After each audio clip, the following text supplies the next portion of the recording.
From fabulous Las Vegas, PartyPoker.net presents Powerful Poker Profits, starring Vegas Vic himself, Victor H. Royer. And now, here's Vegas Vic. Hello and welcome to our show. We are about to introduce you to the great game of Texas Holdem. This program is intended to cover the very basics for players who have never played Texas Holdem. So, if you already know how to play, we have more shows in this series on advanced strategies and concepts.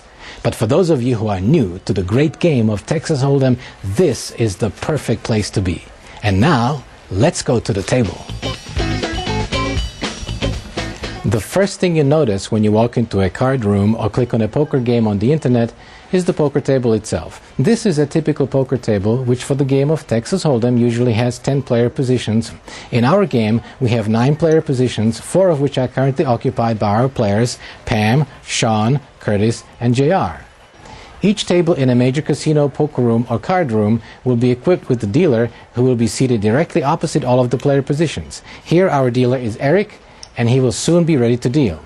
In front of the dealer are the cards. Before the beginning of a new game, these cards are usually flared out in front of the dealer, just like you see here.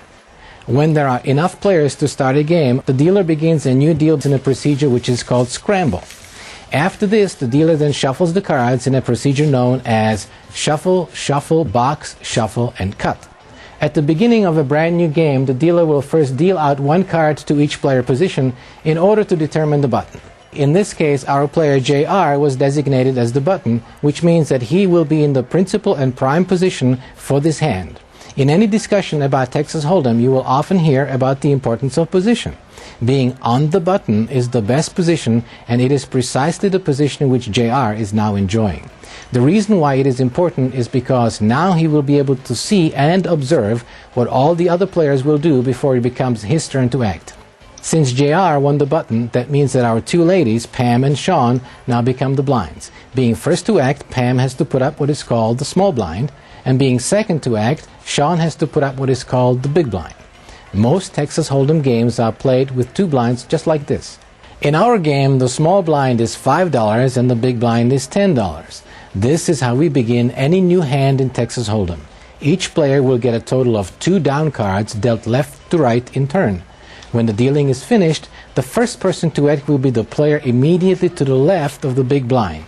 In our case here, that player is Curtis. He now occupies a position known as under the gun. This means that he is the first one to act immediately after the big blind.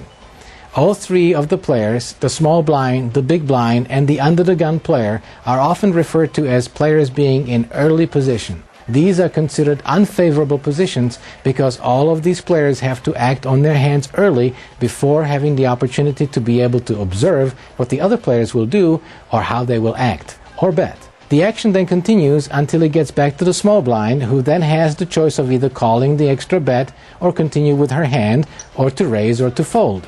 Of course, if by the time the action gets back to the blind someone else has raised, then the option for the big blind is no longer applicable. The dealer will now burn 1 card and set it aside, and then he proceeds to deal 3 cards face down, which he will then pick up and spread on the table face up, and that is called the flop.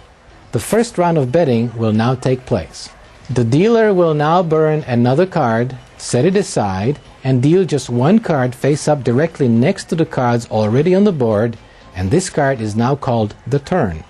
Whenever this 4th card is turned up in the middle of the table, this now indicates that this round, as well as the next round, are now played at the next highest limit, which in our example is the $20 limit. In this example, Pam likes her hand and decides to raise.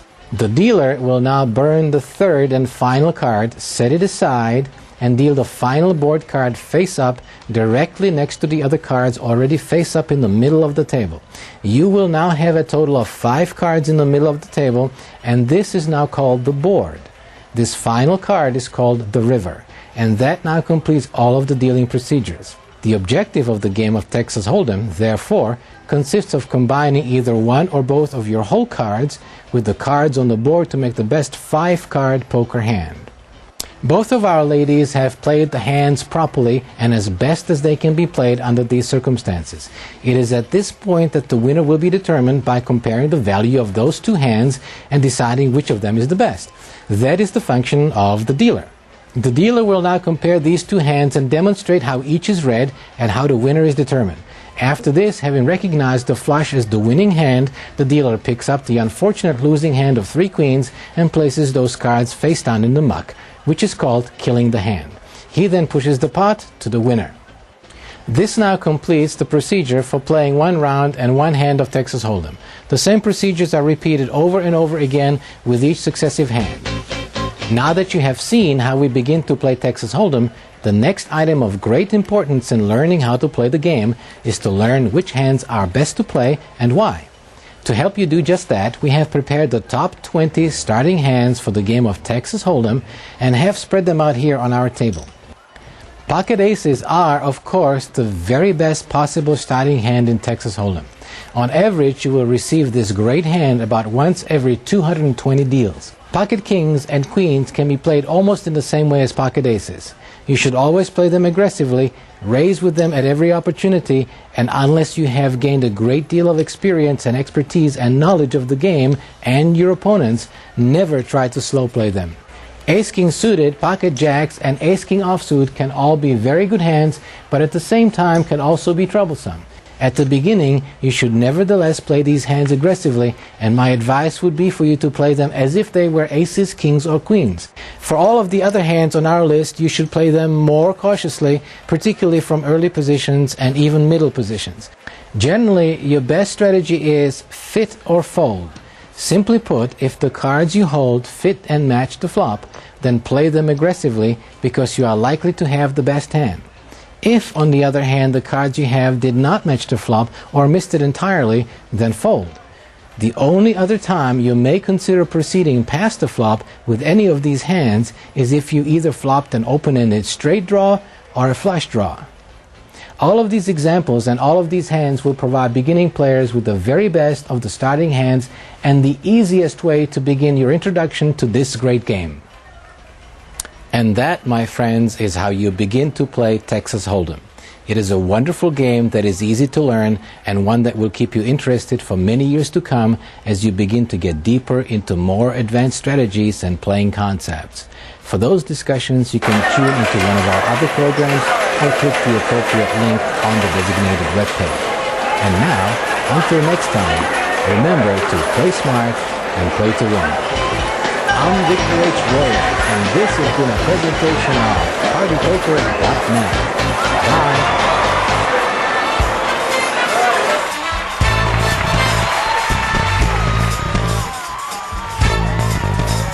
This has been a presentation of MRM Entertainment, Inc. in association with Nevada Production Studios and PartyPoker.net.